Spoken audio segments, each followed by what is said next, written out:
రామారావు గారు నమస్కారం అండి. నమస్తే. రామారావు గారు మీ కామెంట్స్.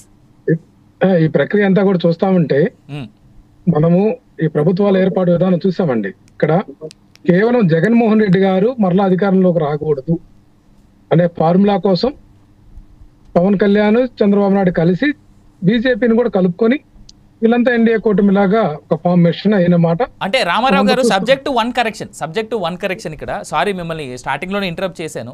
ఇక్కడ జగన్మోహన్ రెడ్డిని మాత్రమే అధికారం దించేయడం ఒకటే కాదు, ఏపీని డెవలప్ చేసుకోవాలనేటువంటి పాయింట్ ని కూడా మీరు దయచేసి గుర్తుపెట్టుకోవాలి. This is what the point which NDA has put it before the public. అంటే ఒకటండి, ఏపీలో ఏం జరిగింది? జగన్మోహన్ రెడ్డి గారు ఏమన్నా ఎన్డీఏ కూటమిని ఏమన్నా కాదన్నారా? మంచి అంశాలన్నింటిలో కూడా ఖచ్చితంగా ఆయన ఎన్డీఏకి సపోర్ట్ చేసినాడు, కేంద్ర ప్రభుత్వానికి. అట్లాగే కొన్ని అంశాలు విభేదించారు కూడా, ఆంధ్రప్రదేశ్ రాష్ట్రానికి రావాల్సినటువంటి ప్రయోజనాలు కానీ. అట్లాగే బ్రాడ్ మైండెడ్గా ఏదైతే కొన్ని బిల్లులు ఉన్నవి వాటన్నిటిని కూడా కొన్నిటిని బీజేపీ కూడా వ్యతిరేకించినటువంటి బిల్లులను కూడా వైసీపీ ప్రవేశపెట్టింది. ఉదాహరణకు చట్టసభల్లో బీసీ రిజర్వేషన్ల కోసం కానీ, అట్లాగే ఈ విశాఖ ఉక్కు పరిశ్రమను ఏదైతే ఆ యొక్క సంస్థను ప్రైవేటీకరణ చేయాలనేటువంటి అంశంలో కానీ చాలా విభేదించింది. ఇదంతా కూడా ఆంధ్రప్రదేశ్ కోసమే కదా, ఆంధ్రప్రదేశ్ భవిష్యత్తు కోసం. ఎక్కడండి నేరుగా నిర్మలా సీతారామన్ గారే విశాఖ ప్లాంట్ ను ప్రైవేటీకరణ చేస్తామని ప్రకటన చేశారు కదా. ఈ విషయాలన్నింటినీ అడ్డుకుంది కదా వైసీపీ. రాష్ట్ర ప్రయోజనాల కోసం ఎవరు కట్టుబడి ఉన్నారు? ఏదైతే డీబీటీ పద్ధతి ద్వారా ట్రాన్స్పరెంట్ మెథడ్లో డిప్లొమాటిక్ గా స్కీమ్స్ ని అరేంజ్ చేసి అమలు చేసినటువంటి ఘనత వైఎస్ఆర్సీపీకి భారతదేశంలో జరుగుతుంది. అట్లా కరోనా ఎదుర్కొనే సిస్టమ్ ను కూడా ఏదైతే ఆంధ్రప్రదేశ్ లో జగన్మోహన్ రెడ్డి గారు తీసుకొచ్చినటువంటి సిస్టమ్ నే నేషనల్ వైడ్ కూడా ప్రైమ్ మినిస్టర్ గారు కూడా దాన్ని అభినందించి ఫాలో అయినటువంటి పరిస్థితి ఉంది. ఎందుకంటే ఆదర్శమైనటువంటి అంశాలు ఏం కావాలంటే ఇక్కడ కేవలం ఒక రకమైనటువంటి విధానంతో 2014లో కూడా కేవలం పవన్ కళ్యాణ్ బీజేపీ పొత్తుతోటి ఆ రోజు కూడా బొటాబొటి సీట్లతోటి ఆ ప్రభుత్వం ఏర్పాటు చేసింది చంద్రబాబు నాయుడు గారి ప్రభుత్వం. ఆ రోజు చూసాం. అదే పద్ధతిలో చూశారు వాళ్ళు ఒక ఫార్ములా. విడిపోయి పోటీ చేస్తే జగన్మోహన్ రెడ్డి గారి ప్రభుత్వం వచ్చింది. మనం కలవకపోతే అక్కడ పర్సెంటేజ్ ఆఫ్ ఓట్స్ క్యాలిక్యులేషన్స్ లెక్కలు వేసుకున్న తర్వాత ఎట్టి పరిస్థితుల్లో వాళ్ళ మధ్య చాలా సారూప్య విభేదాలు ఉన్నా కూడా ఏదైతే రంగ హత్య తెలుగుదేశం పార్టీ హయాంలో జరిగింది దాని కాదని ఆ సామాజిక వర్గీయులను కలపాలని. అట్లాగే పవన్ కళ్యాణ్ అంశంలో మన ఇతను పరిటాల రవి అనంతపురంలో ఆయన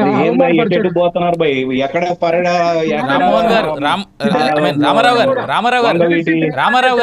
గారు ఇందాక కేవీపీ గారు డెవలప్మెంట్ గురించి మాట్లాడితేనే ఆయన నేను వద్దన్న స్ట్రైట్ పాయింట్ మీద మాట్లాడదామని కేవీపీ గారితోనే విభేదించాను క్లియర్ గా. ఆయన పాయింట్ వాళ్ళ ఎడ్యుకేషన్ గురించి చెప్తేనే నేను వద్దను. నేను ఇక్కడ అడిగినటువంటి క్వశ్చన్ ఏంది, టీడీపీ ఏమో లోకేష్ గారిని డిప్యూటీ సీఎం చేయండి అంటుంది, జనసేన ఏమో సీఎం గా పవన్ కళ్యాణ్ అనౌన్స్ చేయండి. ఇది కదా నా పాయింట్ మేజర్ గా.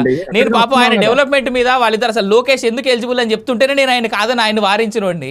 మీరు డిబేట్ కంప్లీట్ డిబేట్ చేస్తా ఉంటే ఎట్లా యాక్సెప్ట్ చేస్తా సార్? ఇప్పుడు నేను చెప్పింది ఏమైనా అబద్ధం ఉందా? ఎందుకు మీరు ఇప్పుడు అలాంటి కేవీపీ గారు చెప్పిన దాంట్లో కూడా అబద్ధం లేదు కదా సార్. లోకేష్ గారు నిజంగానే చదువుకున్నారు కదా సార్. మరి అట్లా చూసుకుంటే మళ్ళీ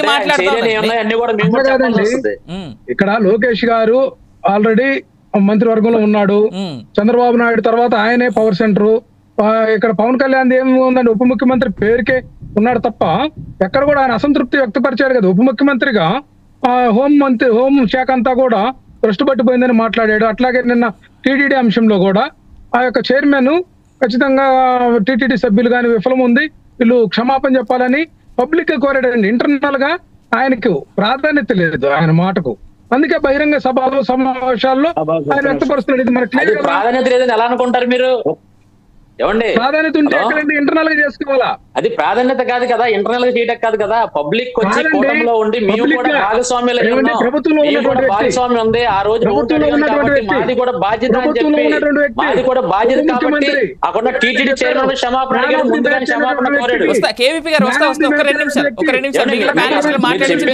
కేవీపీ గారు చెప్పింది బాధ్యత ఉంది కాబట్టి, కూటమిలో భాగస్వామ్య బాధ్యత ఉంది కాబట్టి ఆయన క్షమాపణ కోరాడు.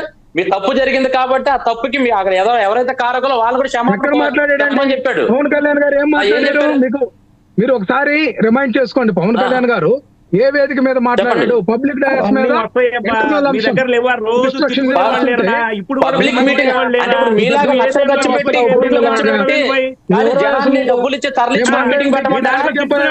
కాదండి, మీ పార్టీ లాగా డబ్బులు ఇచ్చి జనాన్ని పోగు చేసి తరలించుకొని వేదిక పెట్టి దానికి డబ్బులు ఖర్చు పెట్టి ప్రజల సొమ్ము వృధా చేసి మీటింగ్ పెట్టి చెప్పమంటారా? అక్కడ వెళ్ళిన కార్యక్రమం ఏముంది, అక్కడ ఏం జరిగిన అంశం మీద అక్కడ మాట్లాడారు. ఎవరు నువ్వు? వాస్తవం నేను చెప్తుంది. పవన్ కళ్యాణ్ గారు ఎక్కడ చెప్పారు? చెప్పేది నీ బతుకే అబద్ధం బతుకు 5 సంవత్సరాలు. రామ్మోహన్ గారు, కేవీపీ గారు కొంచెం రిలాక్స్. కేవీపీ గారు కొంచెం రిలాక్స్. ఒక్క నిమిషం ప్యానలిస్ట్ ఒక్క నిమిషం relax. Wrong fellow sir Ramarao గారు కేపీ గారు పర్సనల్ దూషణలకు వెళ్ళొద్దు. రామారావు గారు కేపీ గారు పర్సనల్ దూషణలకు వెళ్ళొద్దు దయచేసి. కేపీ గారు రిలాక్స్. కేవీపీ గారు రామారావు గారు రిలాక్స్. సైదా గారు ఏం మాట్లాడుతున్నావు సార్? కేవీపీ గారు ప్లీజ్ రిలాక్స్. రామారావు గారు కేవీపీ గారు కొంచెం రిలాక్స్ అవ్వాలి. రామారావు గారు కేపీ గారు ప్లీజ్. రామారావు గారు పర్సనల్ దూషణలకు వెళ్ళొద్దు. రామారావు గారు వైఎస్ఆర్సీపీ టీడీపీ నేతలు ఇద్దరికి రిక్వెస్ట్ చేసేది ఏంటంటే పర్సనల్ దూషణలకి దయచేసి వెళ్ళొద్దు అని రిక్వెస్ట్ చేస్తా ఉన్నా. సార్ కేవీపీ గారు రామారావు గారు దయచేసి మీ భాషను కంట్రోల్లో పెట్టుకోవాలి రిక్వెస్ట్ చేస్తా ఉన్నా నేను. చంద్రబాబు సార్ రామారావు గారు అలా మాట్లాడుకుంటా పోతే చాలా విషయాలు ఉన్నాయి. కేవీపీ గారు అలా మాట్లాడుకుంటూ పోతే చాలా అంశాలు ఉన్నాయి. ఒక్కొక్క పార్టీ గురించి అందరికీ అన్ని విషయాలు తెలుసు. అయినప్పటికీ కూడా ఎందుకు అవమానపరుస్తారు? బీసీలను అవమానపరిచే విధానం వీళ్ళకి మాట్లాడటం రాదు. బీసీల గురించి నువ్వు దళితులు మీ పొట్టలు నింపడానికి